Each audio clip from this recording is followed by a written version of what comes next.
Bapak Ibu yang terkasih, dimanapun Anda berada saat ini, mari saya mau mengajak Bapak Ibu sekalian, kita mau siapkan hati kita mau siapkan segenap kehidupan untuk memuji dan menyembah Dia.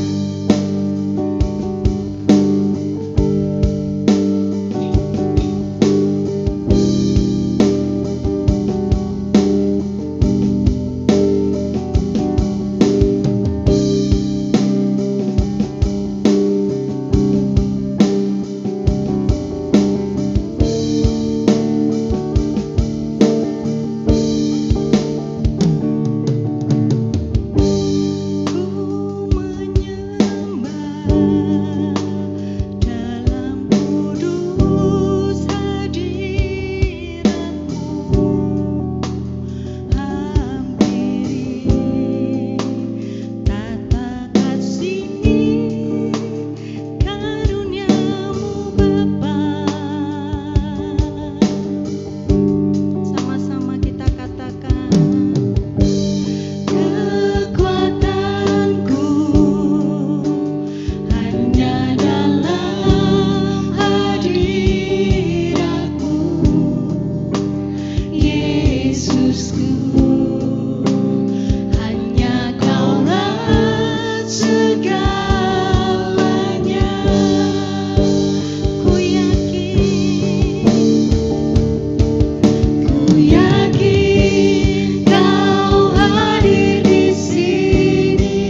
mengurapi setiap kehidupan kami, Bapa. Biarlah kehidupan kami berkenan di hadapan-Mu. Terima kasih ya Bapa. Saat ini kami mengawali ibadah kami dari awal, pertengahan hingga akhirnya hanya di dalam nama-Mu Allah kami yang hidup, Tuhan Yesus Kristus. Mari sama-sama katakan amin. Tuhan, Kau sempurna.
Yesus.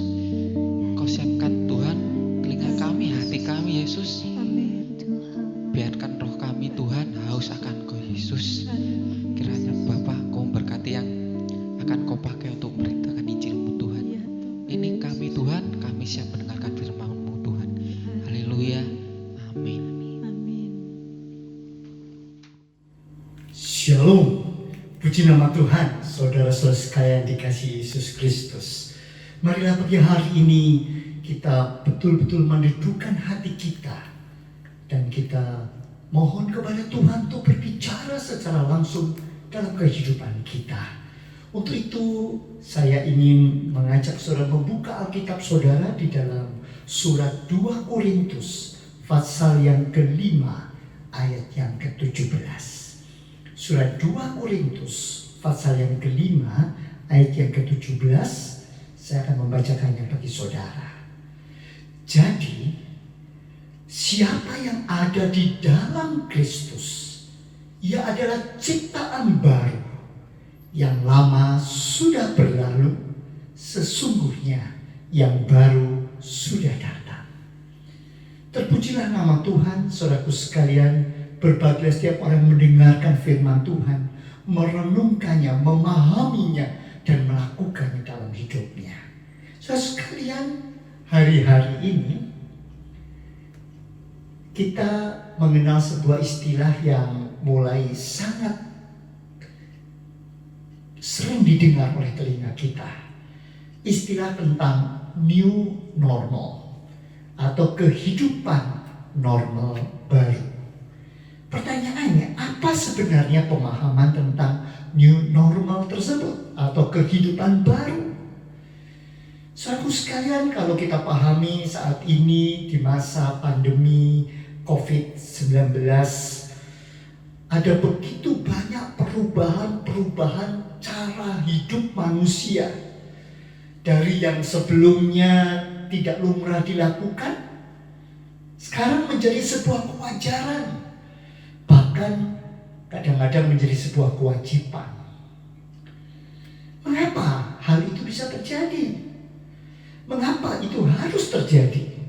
Karena ternyata memang situasi dan kondisi yang ada di sekeliling kita mau tidak mau mempengaruhi kita dan membuat kita sampai kita mau tidak mau harus hidup berdampingan.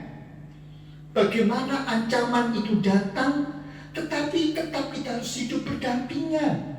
Sehingga ada sebuah upaya-upaya yang sungguh-sungguh harus dikerjakan. Bagaimana bisa menciptakan, bisa membuat, atau bisa menghidupkan sebuah masyarakat yang produktif dan aman COVID. Artinya, bagaimana kita bisa hidup berdampingan dan tetap dalam kondisi yang baik. Banyak hal yang terjadi yang saat ini mungkin pada masa yang lampau bukan merupakan sesuatu yang biasa terjadi. Misalkan pada waktu yang lampau banyak orang-orang yang merasa bahwa kalau ada orang memakai masker di hadapan umum, pasti orang punya pikiran dan punya tebakan bahwa mereka sedang dalam penyamaran. Mereka sedang menyamar dari publik atau mungkin setidak-tidaknya berniat menghalau debu saat mereka naik motor. Tapi saat ini masker merupakan sesuatu yang biasa dan bahkan wajib dan itu menjadi satu kebutuhan. Kalau pada masa yang lampau, masyarakat biasa nongkrong-nongkrong di pinggir jalan, ngopi. Mereka bisa bersenang-senang menghirup udara malam sampai larut malam. Saat ini, kebiasaan itu bisa menjadi sebuah dosa besar. Sebab itu bisa menjadi penyebab penularan dari penyakit COVID. Atau mungkin dahulu orang muda dan seringkali melakukan pesta hari ulang tahun, mereka bersenang-senang, bergembira ria, Nah, saat ini kalau dilakukan jadi berbahaya.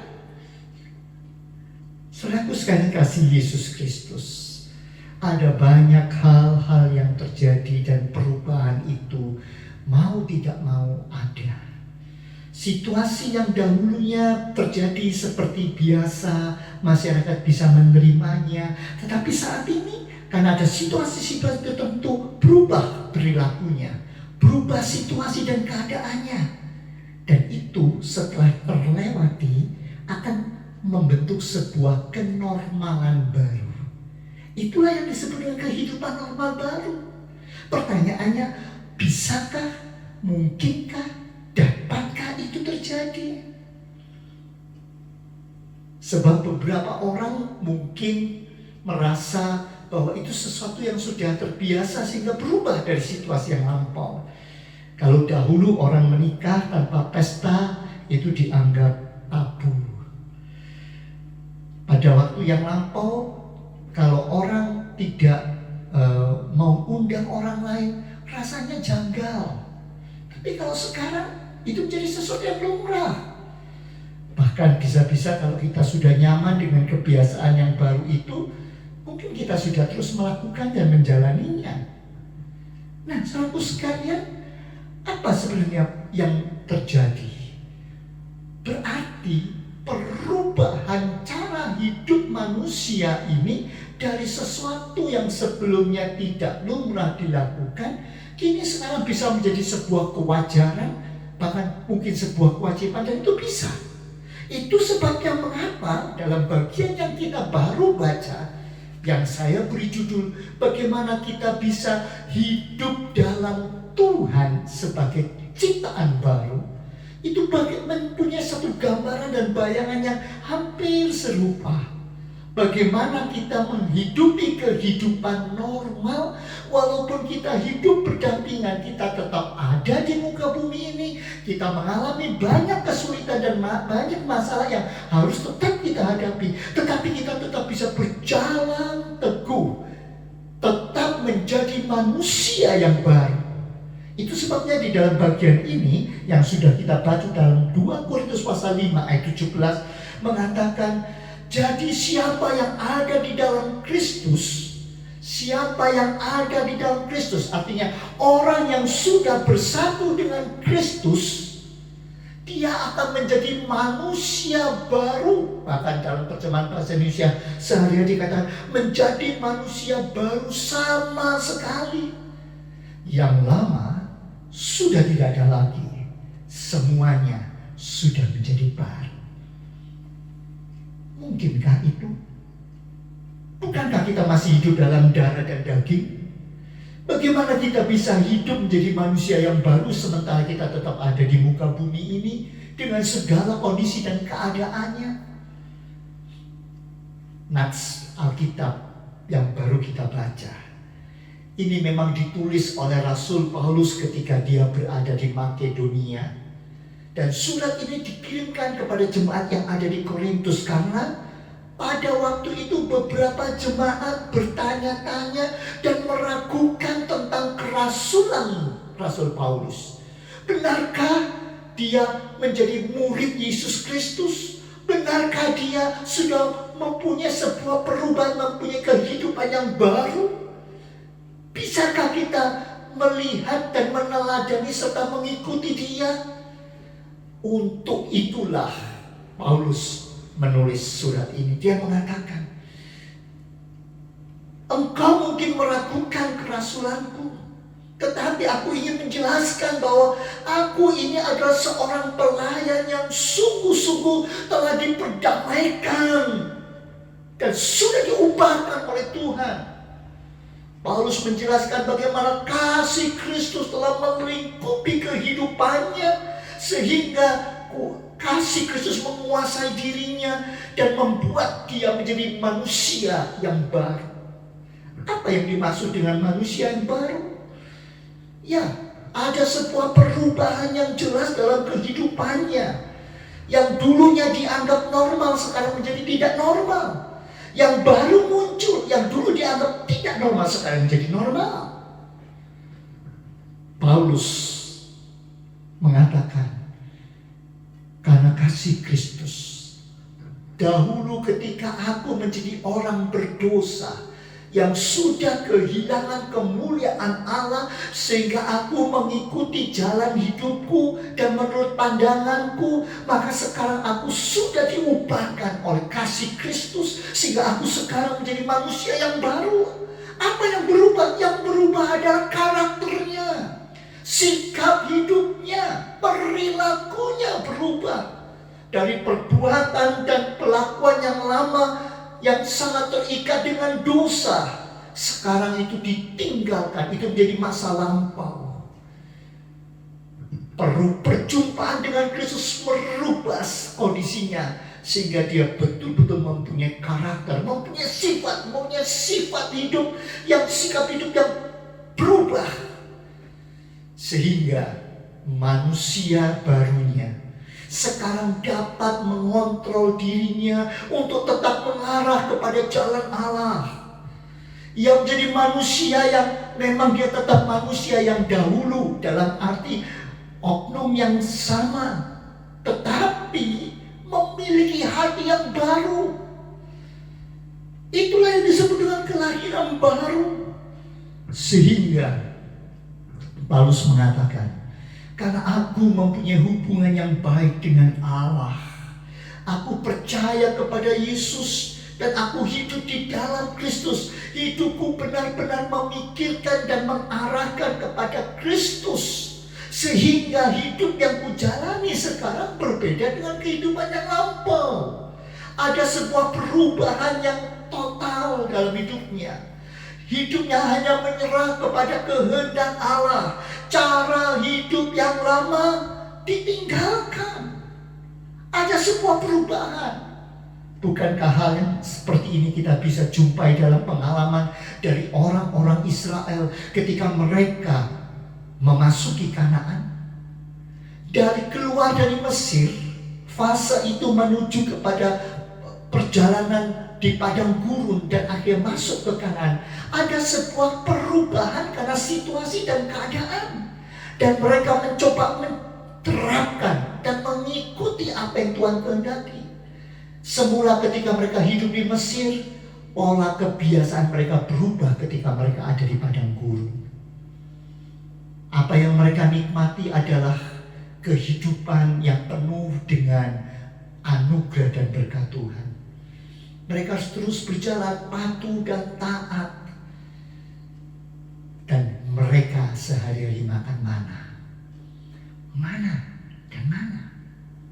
Tapi ketika mereka masuk Kanaan, satu kehidupan yang baru, tanah perjanjian Tuhan berikan, maka mana ditinggalkan. Mereka sekarang makan dari hasil bumi tanah Kanaan. Itu berarti ada sebuah perubahan dan itu sangat dimungkinkan. Bagaimana itu mungkin terjadi? Satu cara adalah ketika mereka mau taat dan patuh kepada Tuhan. Itulah arti kelahiran baru, menjadi manusia baru. Ada sebuah perubahan, tidak lagi memakai pola pikir yang lama, tapi ada sebuah perubahan yang hanya patuh kepada Tuhan. Apa yang dia lakukan, apa yang dia kerjakan, hanya memenuhi keinginan Kristus agar Tuhan dipermuliakan dalam hidupnya. Orang yang sudah lahir baru bukan lagi hanya mengikuti perasaannya sendiri, perasaan keinginannya sendiri, tetapi yang diikuti, yang menjadi tujuan, yang harus dikerjakan adalah perasaan, kerinduan dan keinginan Kristus. Itu yang menjadi tujuannya. Banyak manusia yang sudah menjadi anak-anak Tuhan tetapi sebetulnya belum lahir baru. Mengapa? Karena mereka hanya mengikuti perasaan dan keinginannya sendiri. Mereka tidak mau melakukan sebuah perubahan, tidak mau merubah, mengikuti dan meneladani serta menghendaki apa yang Kristus kehendaki dalam hidupnya yang dilakukannya. Itu sebabnya mereka tidak menjadi manusia yang baru.